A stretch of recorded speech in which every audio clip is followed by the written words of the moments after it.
Oke, dan hari ini datang dari berbagai kota, berbagai pulau, ya. Dari Bali, berapa orang tadi? 5 orang ya dari Bali. Oke, subuh tadi sampai sini ya. Kemudian tadi ada dari Purwokerto, Banyumas, Surabaya. Yang paling jauh kotanya apa, Mas? Jawa Barat. Udah pulang kemarin Jawa Barat. Ada kemarin dari Jawa Barat. Oke, Bapak sekalian, kita akan belajar 10 kebiasaan yang akan merubah kehidupan kita semua, ya. Jadi ilmu-ilmu yang saya ajarkan semuanya sudah saya praktekkan, hasil dari apa yang saya lakukan, apa yang saya praktekkan. Oke, Bapak sekalian, kebiasaan yang pertama yang harus kita lakukan, ya. Jadi kebiasaan itu begini, kebiasaan itu namanya habit, ya. Sesuatu yang dilakukan terus-menerus, bukan hanya sekali dua kali, kan itu. Jadi sekali dua kali lupa, ya. Terus ketika hidupnya nanti bermasalah baru ingat lagi, itu pelajarannya Pak Niko, kan itu. Jadi kebiasaan itu habit, ya. Sesuatu yang kita lakukan berulang-ulang dan akhirnya menjadi kebiasaan, gitu loh. Nanti kalau kita tidak melakukan, ada sesuatu yang kurang. Saya berharap 10 kebiasaan ini menjadi habit, ya. Menjadi gaya hidup bagi kita semua. Jadi jangan hanya terima teorinya, tetapi tadi dipraktekkan. Kebiasaan pertama yang sering saya lakukan adalah bersyukur. Jadi kalau sekarang ini setiap bangun tidur, hal yang pertama saya katakan adalah Tuhan, hari ini aku bahagia dan mengucap syukur. Dan begitu buka mata, hal itu pertama kali yang saya lakukan. Tuhan, hari ini aku bahagia dan mengucap syukur. Dan saya sudah membawa kebiasaan ini bagi sekalian, ya sudah lama sekali. Dan mengucap syukur ini tidak hanya dalam kondisi baik. Ya seringkali banyak orang, Pak, gimana bisa mengucap syukur? Wong kondisi saya belum baik, kan gitu kan. Ya, saya akan kasih contoh, ya. Jadi mengucap syukurlah dalam segala sesuatu atau dalam segala hal. Di situ ada kuasanya, kuasa mengucap syukur. Karena kondisi kami sudah baik-baik, bukannya kami berhenti mengucap syukur, terus mengucap syukur. Ya, Tuhan, hari ini aku bahagia dan mengucap syukur. Saya sebutkan semua. Untuk hari yang baru, kehidupan yang baru, untuk berkat-berkat-Mu yang selalu baru dalam hidupku. Ya, saya yakin Tuhan nggak pernah memberikan yang basi, selalu baru. Kami mengucap syukur untuk istri, untuk anak, ya, untuk mbak-mbaknya yang bantu kita, untuk tukang sampah, untuk semua anggota BLN, semua kita sebut. Ya, bisa 1 jam ya, sampai ngeliat-ngeliat itu. Nah, kemudian tadi mengucap syukur tidak hanya dalam kondisi baik. Ya, saya mau kasih contoh, ya. Saya tahun 2022 itu, ketika saya jadi pengusaha kayu, suatu saat saya pulang dari Blora itu kecelakaan, ya. Yang nyopir itu supir saya kecelakaan nabrak sapi baru ya di Purwodadi, daerah Wirosari itu, ya. Nabrak sapi. Setelah nabrak sapi, sapinya nggak apa-apa, mobilnya masih jalan lagi nabrak pohon. Waktu itu saya menangis bukan karena melihat mobilnya yang hancur, menangis karena kami 2 orang ini selamat. Pertama yang saya katakan, Tuhan, saya mengucap syukur karena Engkau masih berikan keselamatan atas saya dan supir saya. Ya, pertama yang saya lakukan mengucap syukur. Dan waktu saya nangis sekali, nangis bukan melihat mobil yang rusak, bukan, ya. Mengucap syukur karena kami semuanya selamat. Padahal kalau melihat mobilnya udah nabrak sapi, kemudian nabrak pohon sekarang. Tapi pertama yang saya lakukan apa? Saya menangis dan saya mengucap syukur karena kami selamat. Ya, kemudian ada kejadian lagi tahun 2018 ini, ya. Ini saksi hidup masih ada ini, ya. Ada Pak Heri, ya. Pak Heri itu yang sekarang Direktur Swandra, yang pegang umroh. Itu tahun 2018, ya, dia ada perjalanan ke Salatiga, 2 orang juga. Itu bawa mobil Pajero saya kecelakaan dan hancur 75%. Ya, waktu itu mungkin, ya, dia cerita sih ketakutan mau nelpon saya. Tetapi ketika dia nelpon saya, pertama saya katakan, bagaimana kondisi Anda semuanya? Dan dia katakan, kami semuanya baik-baik, Pak Bos. Oke, saya menangis lagi, mengucap syukur lagi, Mas. Tidak ada satu kata yang marah yang keluar dari mulut saya. Tuhan, terima kasih. Mas Heri, ya, ada satu lagi, ya, orang itu, ya, selamat.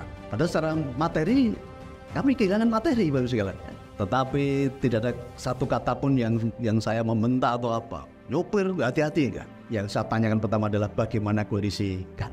Dan ketika saya mendengar semuanya baik-baik, ya, tidak ada yang lecet sedikit pun, akhirnya saya menang. Saya mengucap syukur. Nah, ini kondisi buruk, kan. Tapi banyak orang, ya, dengan kejadian itu apa? Nyalah ke supire, benar nggak? Atau tadi mungkin, ya, kamu nyopir gak hati-hati, kan, ya. Nah, ini pelajaran juga, ya. Bedanya apa? mengucap syukur dan terima kasih ya. Selama ini kan banyak orang belum tahu nih terima kasih dan mengucap syukur. Kalau terima kasih itu cenderung happy bahkan ya, ketika kita dikasih orang ya terima kasih ya, cenderung ke perasaan happy ya, karena mendapatkan sesuatu. Tapi kalau bersyukur ini beda Bos ya, beda antara terima kasih dan bersyukur. Kalau bersyukur tuh saya bisa menangis Bos. Jadi kalau ucapan syukur tuh yang saya alami, hati itu bisa menangis gitu. Ya sekarang cek dalam hidupmu, selama ini cuma terima kasih atau bersyukur? Mau pelajarannya apa? Mengucap syukurlah dalam segala sesuatu. Karena di situ ada kuasa pengucapan syukur. Merasakan, menikmati kebaikan-kebaikan Tuhan yang sudah kami terima. Ya. Apa yang tidak pernah kami pikirkan, itu yang Tuhan sediakan buat kita semua. Ya untuk anggota BLN, pasti dampaknya nanti ya ke anggota BLN kan gitu kan. Pelajarannya begini misalnya, ketika Anda sudah bisa mensyukuri kebaikan-kebaikan Tuhan hari itu, Tuhan sediakan kebaikan-kebaikan untuk besoknya, untuk hari besok.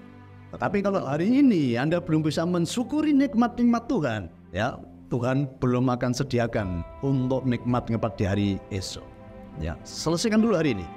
Siapa mensyukuri nikmat Tuhan, Tuhan akan tambah-tambahkan. Dan yang hari aja belum disyukuri kok. Gimana mau ditambah-tambahkan? Gitu. Itulah berkatmu satu-satu. Ujung itu masalahmu. Gitu. Berkatnya dihitung dulu. Dihitung, disyukuri kan gitu. Ya nanti baru Tuhan sediakan berkat-berkat yang lain untuk hari esok. Mungkin saya dapat Tuhan terlalu cengeng saya itu. Ya. Tetapi itulah yang saya alami. Kenapa? Saya merasakan tadi campur tangan Tuhan yang nyata dalam kehidupan saya. Oke, kemudian kebiasaan yang kedua, ya, dari nomor satu bersyukur. Kebiasaan yang kedua yaitu berbagi. Oke, sebelum masuk kedua, saya ingat ya tadi saya membaca Facebooknya anggota BLN. Ini yang saya katakan ya. Di dalam mengucap syukur itu ada energi kelimpahan. Ingat-ingat. Kemudian anggota tadi menerjemahkan di dalam Facebooknya, ini saya kutip ya, dia katakan apa? Bersyukur itu menjadi makmur ya, orang bersyukur itu makmur, tapi orang sambat itu bikin melarat. Berbagi.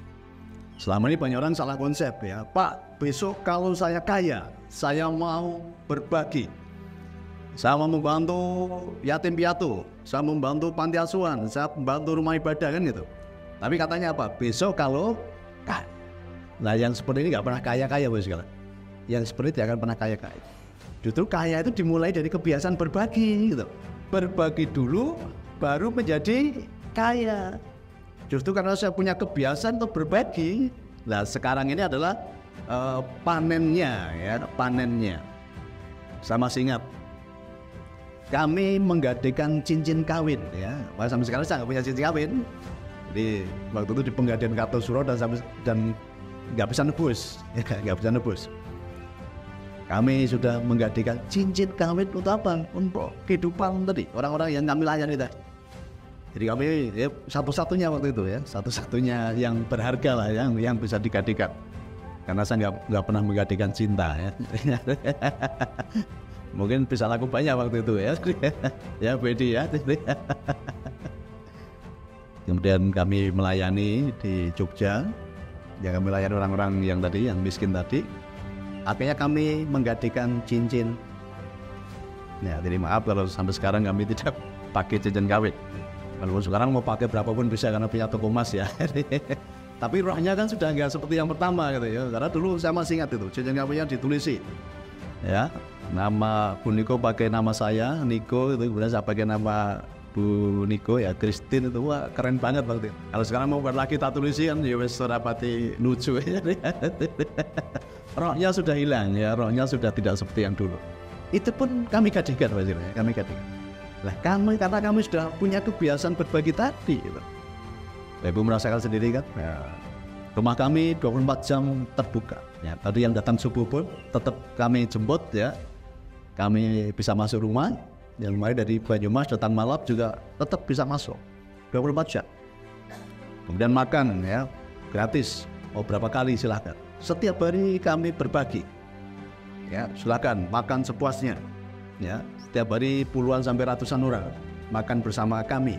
Mungkin teman-teman ya kemarin ada Mas Pipin ya, sudah ikut gerakan berbagi ya, berbagi apa namanya warung ikhlas itu ya.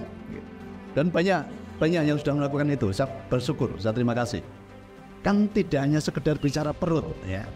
Mungkin Bapak Ibu kalau masalah makan saya sediakan, tapi kan nggak berhenti di makan ya, nggak berhenti masalah urusan makan kan itu. Maka kami berbagi maksimal ya. Makan juga kita kasih, tapi ilmu-ilmu yang merubah kehidupan juga kita ajarkan itu, dan gratis. Saya nggak pernah jualan ilmu sekarang ya. Saya nggak pernah jualan ilmu. Ini lebih penting ya, lebih penting. Karena apa? Pendampingan pelajaran itu akan merubah kehidupan Bapak Ibu semuanya. Dan saya pun nanti berharap ketika sudah kami dampingi hidupnya menjadi baik, melakukan hal yang sama gitu loh. Tapi nggak usah menunggu setelah baik dulu ya. Dengan melakukan pelajaran juga termasuk berbagi, nanti semua akan menjadi baik. Tapi dengan kondisi sekarang ini lakukan berbagi ya, lakukan berbagi. Pak kan nggak punya uang Pak untuk berbagi. Berbagi tidak harus bicara dengan uang, dengan tenaga kita. Yang mereka ajarkan apa? Berbagi kepada semua makhluk ciptaannya. Rahmatil alamin ya, rahmat bagi semua ya. Jadi berbagi dulu baru nanti kehidupan menjadi baik. Itu praktek kehidupannya seperti itu. Itu praktek kehidupan. Banyak orang datang ke sini dengan menangis, kami dampingi dan menjadi kehidupan menjadi baik. Nah, ketika ada melakukan kebaikan, lakukan juga seperti yang kami lakukan. Tapi untuk berbagi gak usah nunggu baik dulu. Jadi dengan sekarang mulai berbagi, nanti kehidupan akan segera menjadi baik. Kayak pelajaran yang sering saya katakan ya, yang masih awal-awal saya dulu sering katakan, pulang dari sini. Coba nanti siapa yang sudah melakukan, siapa yang belum ya. Pulang dari sini kan saya suruh gitu ya.